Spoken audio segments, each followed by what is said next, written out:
Yes guys, welcome back to another episode of the Premier League Appetiser show. Now, some of you smart guys would have realised that the Asian one-to-one football coaching logo has changed, and we've changed it to TIFC, the Indian football coach. So the channel has just changed the name, so we've tried to rebrand it, rename it. All the content's going to be exactly the same, but just wanted to specify it to a different type of audience, or a specific type of audience. It's not to say others can't watch it, it's just to target a different type of audience.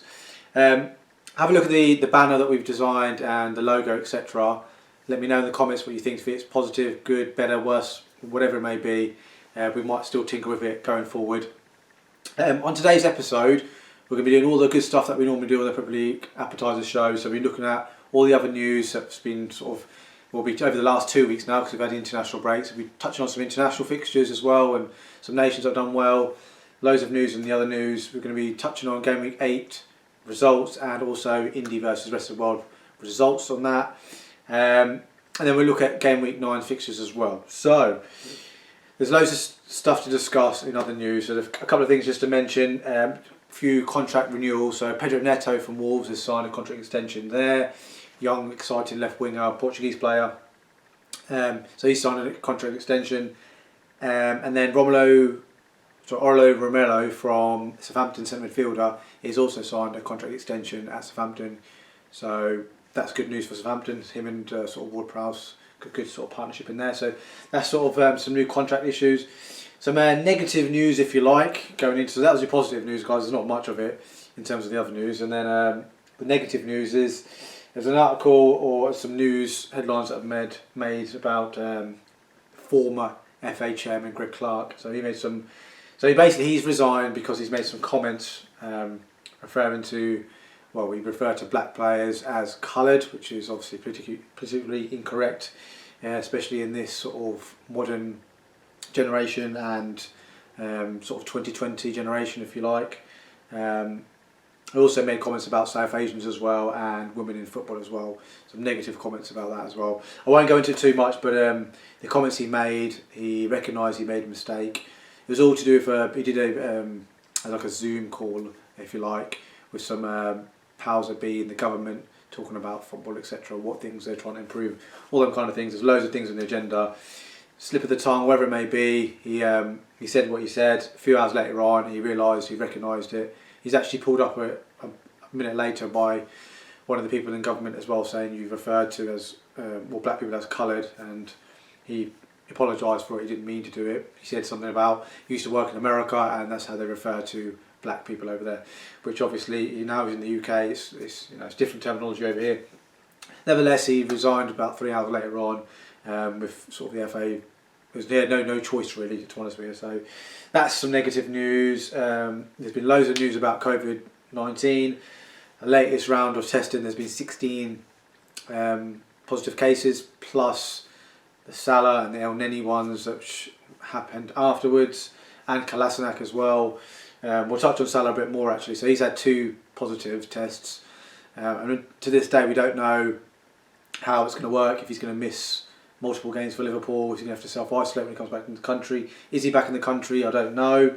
Latest I've heard he was flying back Thursday night, but I've not heard anything back yet. That's with regards to El Neni as well.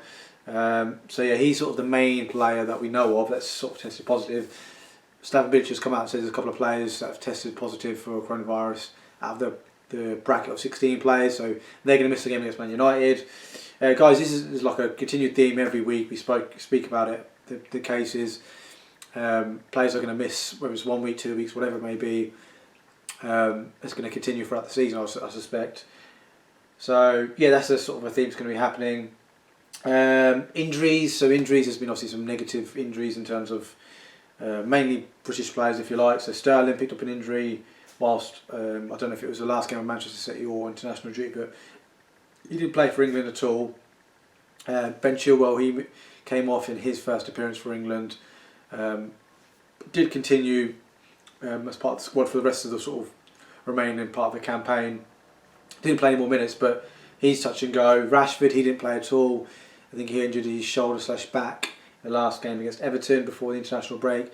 Jordan Henderson, he also has, I think it's a groin injury, possibly a thigh injury. He's probably going to miss a game at the weekend. and we need to, Liverpool are missing so many players as it is, so he's even more vital. Robertson, so he was a doubt earlier on in the week. He obviously had a tight hamstring after Scotland's first game, missed the second game, but then he actually played the third game, so he actually should be fit. So that's mainly sort of the injury front, if you like. Pulisic is still injured as well, I should mention that as well, and Thiago Silva, he will also miss the game for Chelsea because he flew back from Brazil later than, he was back from Brazil later than most international players, so I think it's just a smart decision from Frank and his coaching staff to, we'll give you the game off on Saturday and be ready for the Champions League game midweek. And the last thing I just want to touch on, actually it's two things, so I'll talk about internationals quickly actually as well. So England were always going to qualify for the Euros next year. Obviously the Euros are meant to take place this year because of the pandemic. It's been pushed back to 2021, but it's still called Euro 2020. So England are qualified, that was always going to happen. 99% of the time it does happen. But other home nations that have qualified, Wales, they've done it as well under sort of Ryan Giggs' leadership. So they've qualified, so that's a good sort of, good moment for their country. And then Scotland qualified as well. Some of you guys don't know already, I am Scottish. So this is the last time Scotland qualified for a major tournament was in 1998. France 98 it would have been, and they played like Brazil in the group stage. I think they played Norway and someone else as well. And they didn't do very well. They, although they only lost 2-1 to Brazil in the first game, that was the last time Scotland qualified for a major tournament. And me growing up back then, I would have been, I don't know, 10, 12 years old, whatever it was. I just thought that was a norm. Scotland are going to be at major tournaments every 2-4 years, whatever it may be. And then as I've got older, I'm like, it's desperate for us guys to sort of qualify. And now we have. It's something to really look forward to. And the Scottish will be there in their droves, whether it be at home or away. I'd imagine they'll be, hopefully if the fans are allowed in stadiums, in sort of 8 months' time, if you like. So yeah, Scotland are qualified as well. Absolutely brilliant news. So 3 home nations in the Euros next year, so it's really, really good news. And also the other thing as well, England and Scotland are in the same group, I think, along with Czech Republic and Croatia, I think it is as well. So quite a tough group for Scotland, but nevertheless there's 3 games. I think, although you wouldn't want the mentality of what's the mentality I'm thinking of? We don't want to just be a participant. We want to be trying and win a game or 2, whatever, even try and get out of the group. But the fact that we're there the first time in 23 years by the time the 2021 comes round. So yes, absolutely fine. So the mentality, hopefully we don't go in with the mentality of we're just there to make up the numbers. Hopefully we're there to put on a bit of a show. And Scottish football is getting better. You think about some of the players that play in the Prem now, with Robertson the captain, you've got McGinn, Villa player, you've got Tierney, Arsenal player, Scott McTominay, Man United player. So the crop of players are sort of getting better and better, and obviously the level of performance and quality is going up as well. Enough about Scotland. I would like to talk about more, but this is the Premier League Appetiser, so we'll move on. One other thing as well, I did notice, I'm not sure what game it was an international game that happened. It might have been, I don't know, Spain or someone like that. It was an international game. One of you guys can leave a comment actually. If you can find it online, then yeah, leave a little link in the comments. Basically, I saw a penalty and I thought it was really, really, really interesting. It wasn't so much the penalty, it was the starting position of some of his teammates. So traditionally, penalty taker, say it's Bruno Fernandes, whatever it may be, start, say, just inside the box, just outside the box, depending on how big their run-up is, and everyone else has to be outside the box, which is fine, and they're not allowed in the semicircle, the D area, they're not allowed in that either. But most of them would be, or every single time, everyone would be just outside the box, or further back on the edge of their own half kind of area, halfway line, that kind of area. But I saw someone the other day, it was really, really fascinating actually. So you imagine the 18-yard box, sort of, with 18 yards with depth and stuff. But I saw someone on the side of the 18-yard box, and you see sometimes as well where some players will, on the edge of the box, won't just start on the edge of the box. They will start, say, 5 yards further back, and then when the penalty's taken, they'll run in and they've got the momentum to carry them into the box, and then if there's a rebound, they can react to it. Well, this guy that I saw, he did it on the left-hand side of the box, so he was, if you like, between the byline and the edge of the 18-yard box, but obviously on the side of the 18-yard box. And I thought that's actually quite smart, because if a penalty is saved, it's more often than not it's going to be parried out wide, isn't it, as opposed to centrally. So then that player's got the momentum, because he was running in as well. That player's going to have the momentum to maybe straight away get in there, get a strike away, or that's going to be a narrow angle, but more realistically, maybe for a cutback. And I thought, I've not seen that before. Someone's thought about that. That's really, really smart. So I think that might be something that might change going forward. Whether, I've spotted it, so I mean, the opposition team would have spotted it, and then that would have been spotted by other people, scouts, etc., etc., through, not obviously at the game because we're not allowed fans, but through analysis teams, etc., they would have spotted that.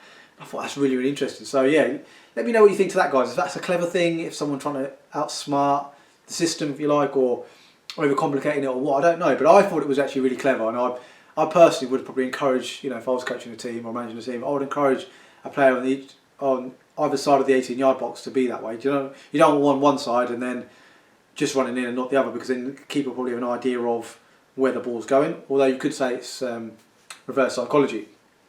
But then obviously if you want to maximise your chance, you would try and have both players, or a player on both sides. So yeah, really, really smart.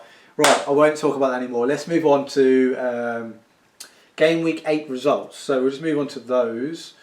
So cast your minds back to 2 weeks ago, or just under 2 weeks ago. We had a couple of Friday night games. Brighton versus Burnley was the first game. That actually finished 0-0. That was a 5:30 kickoff, I believe. Disappointing for Brighton more so, I would say, because they have been in quite good form this season, especially sort of in advanced areas. Even though defensively they've been okay as well, though they've had a mistake or two in them as well. And I think it's more of a promising point for Burnley, because they've had, I think the first time this season they've had to be able to field their back five they normally traditionally would play. So that would be Pope, Loughton, Tarkowski, Ben Mee, the captain, and then Charlie Taylor. So that was the first game they were able to do that, and hopefully just goes to show straight away, bang, clean sheet, regardless of the position, away from home, bang, clean sheet. So that's like their foundation to most of Burnley's positive results. So better point for Burnley, less so for Brighton. Second game on the Friday was Southampton versus Newcastle. Now we knew about Danny Ings' injury. Obviously he's picked up a knee injury, had to have surgery. He's going to miss 6 to 8 weeks. He'll probably be back somewhere between maybe middle of December time, so another three weeks or so. And then so what they end up doing is, rather than putting another striker that traditionally would be on the bench and would come straight in, so that could have been Shane Long or Obafemi. What they did is they moved Walcott, who played right wing or left wing. I think it might have been left wing actually. They moved him up front and they brought Armstrong back in, or actually it might have been Djenga. Who's the left winger for? Not Redmond, the other guy. Leave a comment, guys. Who is the left winger for Southampton? He started anyway, left wing. They all went up front. They won the game 2-0. Chatham scored a goal, and Armstrong scored a goal as well. Disappointing from Newcastle. Lacked. I think Callum Wilson got injured as well. So that didn't help. Obviously, he got injured, I think, in the first half, hamstring injury. Might have been second half actually. The same Maximin wasn't quite on it. I think they're missing Hayden, and although Hayden was on the bench, but Shelby most importantly, he can fizz balls into the attacking players when the opposition is disorganised, and that's when St Maximin in particular, and even Almiron, and if Fraser would start, they can exploit this sort of disorganisation of oppositions. But because of the team they were playing with, the likes of I think Hendrick was playing in there, and he's an okay, but you can't fizz a ball in quickly, you can't see it quickly. So it's easy for the opposition to get reorganised. So they miss him. I think they need to get him back. Hopefully Callum Wilson will be back for them. And obviously St Max, he's just an unbelievable, skillfully player who can sort of unlock defences in any moment. But obviously it does help when you've got a player who can give them the ball more regularly and a bit quicker when like I said, the opposition is disorganised. So a good win for Southampton. Moving on to Saturday then, we had Everton versus Man United was the first game. So my club Man United, if you haven't realised already. Man United over there, sorry, I'll get there in the end. Yeah, Everton won, Man United 3. It was a Bruno Fernandes show, if you like. A couple of goals and an assist, although the second goal he scored was a little fortunate, if you like. Clipped one in, looked like Rashford had glanced a header. He actually missed it altogether, hit the inside of the post and went in. After all this was after going 1-0 down as well. They obviously turned it around 2.5 time. And then Edison Cavani scored actually his first goal for Man United as well. Fernandes again setting them up. I think it was in stoppage time in the second half. So good win for Man United, back to winning ways. Hopefully it's a start of some momentum. Keep saying that every sort of 2-3 weeks we win a game or two and we go backwards, and hopefully, fingers crossed, we can build some momentum and hopefully climb that table. Another disappointing result for Everton as well, by the way. Well, I will say they have had quite a few players missing over the last few weeks, and this week coming they should have everyone fit, bar Coleman, the captain, which obviously he's a big player, but nevertheless it's a lot stronger than what they have been the last sort of 2, 3, 4 weeks. 3 o'clock game one was Crystal Palace versus Leeds. This actually was a really shock. The scoreline was more of a shock as opposed to the result. So finished 4-1 to Crystal Palace, like I said. You expect there, if Palace was going to win this game, it'd probably be like a 1-0, maybe a 2-0 or a 2-1 maybe. Some people would actually expect Leeds to even win this game, the way they've been sort of attacking teams and going after teams and the energetic and pressing approach that they've had this season under Bielsa. But to win 4-1 against the Leeds team, who actually have now conceded the most goals in the league, I think joint with West Brom, not a good statistic to have in your corner. So hopefully they'll be working on that in the sort of international break. But yeah, 4-1. I mean, Palace to score. I think it's more of a shock that Palace scored 4 goals as opposed to Leeds conceding 4 goals. Not because Leeds have conceded loads of goals this season, so Palace never score that many goals, really. I mean, it was a shock they scored 3 against United, first game of the season, although they could have scored about 5 or 6. But nevertheless, it was still a bit of a shock. So, but having said that, young Eze scored a free kick, AU scored a goal, I think there's an own goal in there, Costa scored, Bamford scored for Leeds as well, so something that's fairly sort of strongish stuff from both teams, really. Moving on to the latter. So the later game, the 5:30 game, was Chelsea versus Sheffield United. Sorry, finished 4-1 to Chelsea. Goals from Tammy, Abraham, Chilwell, Werner scoring a goal. I think McGoldrick actually put Sheffield United 1-0 up. And Thiago Silva also scored as well. So he's off the mark in that sense as well, if you like, a monkey off his back. Actually, a really impressive performance from Chelsea because Sheffield don't really concede many goals at all, even against the big teams. Really, they don't concede bucketfuls. They might concede maybe 2. I mean, if you look at this season, they've conceded only lost 1-0 to Manchester City. I think they only lost by a goal against Arsenal. Might have been 2-1 maybe that game. So for them to concede 4, yeah, that's just credit to more so to Chelsea, I would say.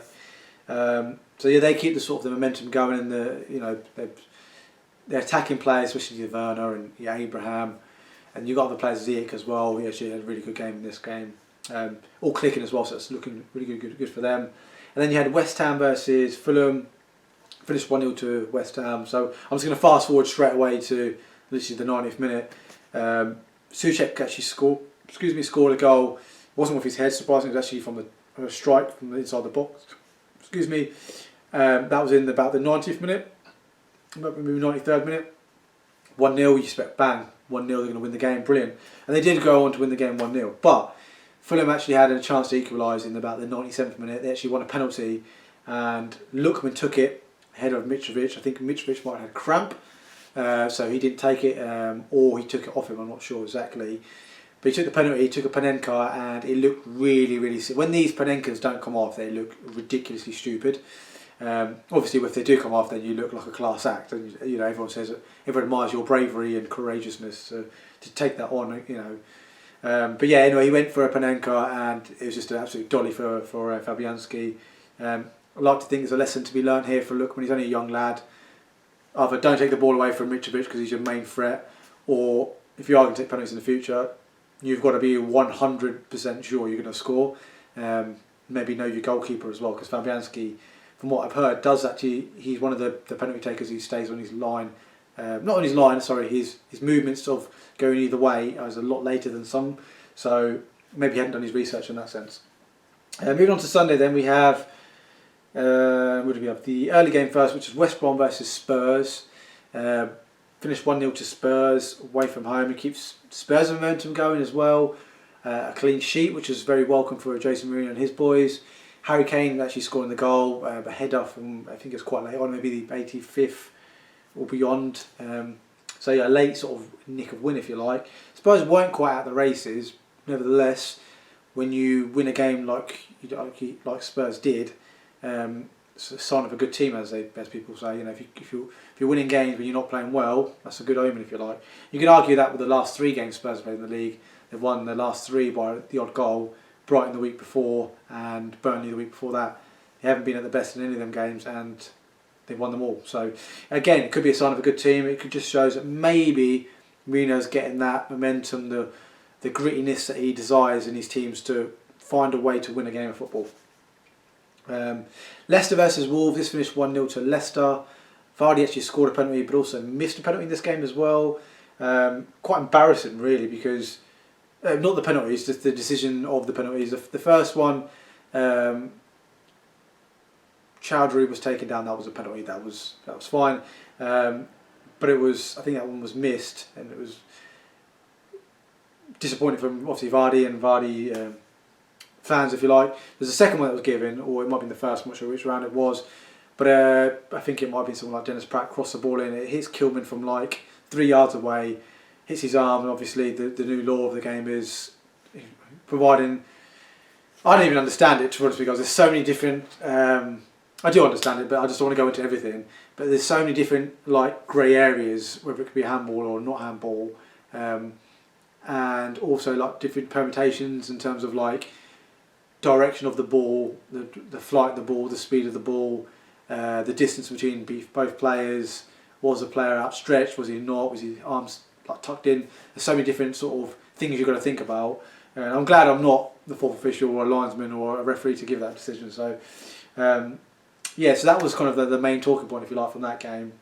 We move on to arguably the best game of football of the Premier League this season was Manchester City versus Liverpool. Not because, I mean, yes, it is because of those two teams, the best two teams in the league, but that wasn't the sole reason. I mean, just the energy and the intensity and the passion and the triggers and the pressing and the breaking of the press and counter pressing, just everything about it was just immense. The goals scored, and I know one was a penalty, but still, like the momentum to get there, and you know, it was brilliant. What I will say, it wasn't actually a whole game of brilliant football. It was probably a brilliant 45, maybe 60 minutes that push, and then the last 30 minutes it just died down massively. Like I think both teams have put so much energy into it. They didn't have enough energy to go again in the second half. Normally you get your second or third wind, and I don't think any team could really find it. You could argue maybe City had a bit more energy and a bit more edge to them, but I don't think they deserved to win the game. But finished 1-1, really, really good game. I think you could tell as well how much it meant to both teams, knowing both teams will know that they're the opposition team, that they probably, if they finish higher than them in the league, they're probably going to win the league. That's not to say anyone else can't win it, by the way, but generally speaking, how strong those two teams have been the last 3 seasons in particular, that's probably the mindset and the thinking behind it. Last game then was Arsenal versus Aston Villa. This finished 3-0 to Aston Villa, away from home as well. Ollie Watkins scoring 2 goals, and actually Saka unfortunately scored an own goal. It looked like it was Trezeguet initially, but it was actually an own goal. Really disappointing from Arsenal. They're actually struggling to score goals this season. I can't remember the last time I ever thought that about Arsenal, honestly. Normally their problem has been we can score lots of goals, but we can't shut the defence and the goalkeeper. Well, not just the defence, but the other end. You know, they can't keep clean sheets, or whatever it may be. But in actual fact, this season's been the opposite. They actually had the best defence in the league going into the last weekend's sort of fixtures. But I think they only scored like 8 or 9 goals in the league, which is like basically a goal a game, really.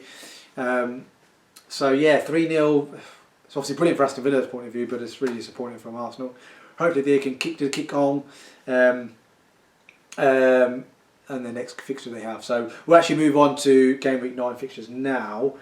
What we'll do is we'll have a quick gander over here. So there is no Friday night games because we've had international fixtures, so it would be unfair for those teams. However, there is an early kick-off on the Saturday. It's Newcastle versus Chelsea. Going to be quite an exciting game actually, because I think Chelsea are in irresistible form. They're scoring lots of goals, keeping clean sheets. So that's going to be, you know, if you're scoring goals and keeping clean sheets, it's a good recipe to have. And then obviously Newcastle have done okay at home this season. They've got an X-Factor player in, so Maximin, I've touched on that already. And hopefully they have 1 or 2 players back, with maybe Shelby back, and I think Jamal Lewis maybe picked up a knock, but he could be back as well. And maybe 1 or 2 other defenders as well. So I think it'll be a good game. What I will say is as well, just on the 12:30, the timing of the kick-off, I get it this time round, because obviously Chelsea are in Europe, and there have been a lot of managers in Europe that have kicked off about why they're having the early kick-off, when they don't mind playing on the Saturday, just they shouldn't be playing the early kick-off. They can play 3 o'clock, they can play 5:30, they can play 8 o'clock. but it's the 12:30 one. I'm talking about Solskjaer, Pep. I'm talking about Klopp. I'm talking about Lampard yesterday as well. So this time round, I would suggest, because it's on the back of international break, then maybe it's less of a problem being Chelsea kicking off early. But say for example they played midweek, so they did actually have a game midweek in the Champions League, and then they played 12:30. That's when the problem comes. So, and especially if they played on the Wednesday as well. Like some of their players would have played Wednesday night, but some of them would have played Tuesday, some of them played Monday. So they've probably had a mixed bag of players all over the place. It's less of an issue this time round. But say next week when Chelsea play, say on the Wednesday night, I don't know what night they're playing, but say if they get scheduled to play again 12:30 on the Saturday, that's unfair, I think. And I'm not just saying it because I'm a Man United fan and Man United in the Champions League. It's the same for everyone. Like Man United had the problem against Everton. Chelsea, you could argue, maybe some people will argue it's the problem now. Someone else will have it next week, and the week after someone else will have it. It's sort of a bit unfair, I think. Anyway, let's move on. Villa versus Brighton. Now, I'm looking forward to this game because both teams actually play really attacking football and just go for it. They don't really say, right, we're going to play a low block or a low to mid block and we're going to play on the counter, or we're going to rely on set pieces, or we're going to win the game in the last 15. They just play a nice brand. Like Brighton play a nice progressive type of football, and they've got nice technical players, and especially in central midfield and even in wide areas and up front as well. Mopay and Trossard and Welbeck adding quality there, and Lallana. So they're always going to play that progressive style of play. And then obviously Villa just in fairly irresistible form. I know they obviously won the last game before they lost 2, but generally speaking they've won 5 out of 7, and all their sort of top players are performing. You know, they're getting lots of clean sheets from the defensive boys and the goalkeeper, and then the attacking players like your Grealishes, your Barkley, McGinn and Watkins are all contributing going forward. So really looking forward to this game actually. It's one of the games I'm looking forward to the most this weekend. However, probably the next game is the one I'm looking forward to the most, is Spurs versus Manchester City. You've got Jose against Pep. One thing we'll mention about actually Pep is that he has just signed a 2-year contract extension. His contract was due to expire at the end of this season, but he has signed a new 2-year contract that will keep him to the club for another 2 more seasons. I think that's somewhere around the World Cup time. I think that might be after the World Cup. So yeah, that's good news for Man City. Obviously, City need points. They're struggling to score goals. They're getting players back. They're getting bodies back. Jesus was back last game. He should be still fit. I think he played for Brazil. He did play for Brazil. So he's going to have some more game time and more minutes in his legs. Aguero might be touch and go for this game as well. But even if he was on the bench and they had Jesus, that makes him a lot stronger. De Bruyne seems to have found a bit of form. Sterling, I'm not sure if he's fit, but should be fit. And they've had some solidity at the back as well in terms of selection and availability. And obviously Spurs, Kane and Son are absolutely flying at the moment. Bell's had a couple of more games with Wales. He's going to be that bit sharper. And the midfield with Sissoko and Højbjerg, that balance in there as well, really complements the way Spurs want to play. So yeah, looking forward to this game. It's obviously not. It's not like it's a title decider. It's not like it's a top 4 decider or anything like that. But certainly would point to where both teams are. How well prepared they are for the rest of the season. Spurs can win the game, then people might look at them and think, do you know what, they are serious title contenders. They're in the top 4 as it stands. I think they might even be second in the league. And with Man City, they'd be like, well, okay, so it's normal Man City. They beat these other rivals in the league anyway. Just normal procedure sort of resumed, if you like. But yeah, so looking forward to that game. Then you've got Man United versus West Brom, 8 o'clock kickoff on the Saturday night. Man United are yet to win a home game in the league this season, which is really shocking. Had 4 games so far, drawn 1, lost 3, I believe. Yeah, so not great. Hopefully they can get a first W in the league at home. Then obviously West Brom, like I touched on earlier, Bilic mentioned a couple of players that will miss out through COVID. Obviously we don't know who they are exactly, but we might have an idea when the team sheets will come out. They have tightened up defensively, especially the last few weeks. Like I touched on earlier, they conceded a late goal against Spurs. They could have had a 0-0 and it'd been a good point against them. So yeah, I won't talk about that one too much. Moving on to this Sunday game, Fulham versus Everton's early kick-off. So you've got Fulham in dire straits at the moment, especially on the back of what we touched on earlier with Lookman and their result. And Everton are actually probably, you could argue, in probably not worse form, but they haven't picked up a point, I don't think, in the last 3 games. I think they've lost 3 out of 3. So, and they're conceding like 2 or 3 goals every game. So maybe this is a good time to play Everton. I don't know. Only time will tell. Like I touched on earlier, Everton will have players back, so they will be that bit stronger. Sheffield United versus West Ham then. Can this be the day when Sheffield United pick up their first W? They need to pick up a W sooner rather than later, just to get that monkey off their back and also just climb the table. West Ham, I could argue they've got one of the best sort of, well, not this fixture in particular, but over the next sort of 5, 6, 7 weeks, they've got a nice sort of run of games where they can pick up a lot of points. And this is one of the games where they will target, I would suspect. And will Antonio be back? I'm not sure. So he had that hamstring injury before the international break. I suspect if he is back, he'll probably be on the bench, get the last 15, 20 minutes. I can't imagine him be bang straight away 90 minutes. So yeah, and obviously other players doing well like Cresswell and Soucek and Declan Rice, Fornells, all these types of players could go on and on. Leeds versus Arsenal is a 4:30 kickoff on Sunday. Hopefully this will be, on paper, this seems like it's going to be both teams going for it.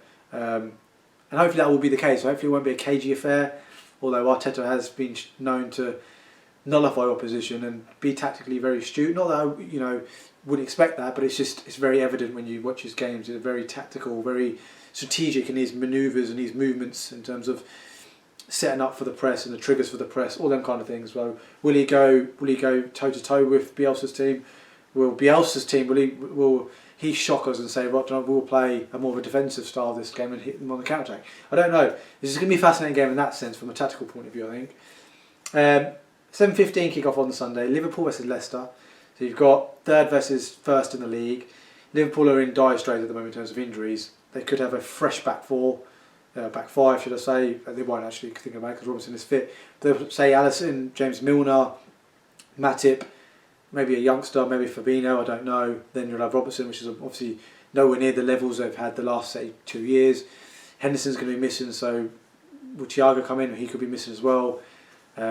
Salah's definitely not going to be playing this weekend. I'm 99.9% sure that will be the case. I've not heard that he definitely is out, but I've not heard that he's definitely back in the country and he's 100% fine. He's got the self-isolation issues which we touched on earlier. So they've got lots of players missing. And obviously Leicester, they've had lots of players injured, but they're getting players back now. So they had Johnny Evans missing for a few games. I think he played the last game before the international break, helped with the defensive solidity that way. Maddison's come back the last sort of 3-4 games. He's getting minutes. He's starting games as well. He's only going to get sharper and sharper. He didn't go on international duty either, so he's going to be fresh along with Jamie Vardy, along with Harvey Barnes. That trio in particular, they're really exciting actually. And then also as well, you've got Ricardo Pereira. Now, before the international break, the last Europa League game they played, Ricardo Pereira did actually travel with the squad. He wasn't named in the squad that night, but he travelled with the squad. So he was around the squad and stuff. He would have had another 2 weeks of training and stuff under his belt. And I'm not saying he's going to be straight to the team or anything like that, because he's had a quite serious injury. But the next week or two, he will be getting minutes, I'm sure of it. A couple of games on the Monday then. We've got Burnley versus Crystal Palace.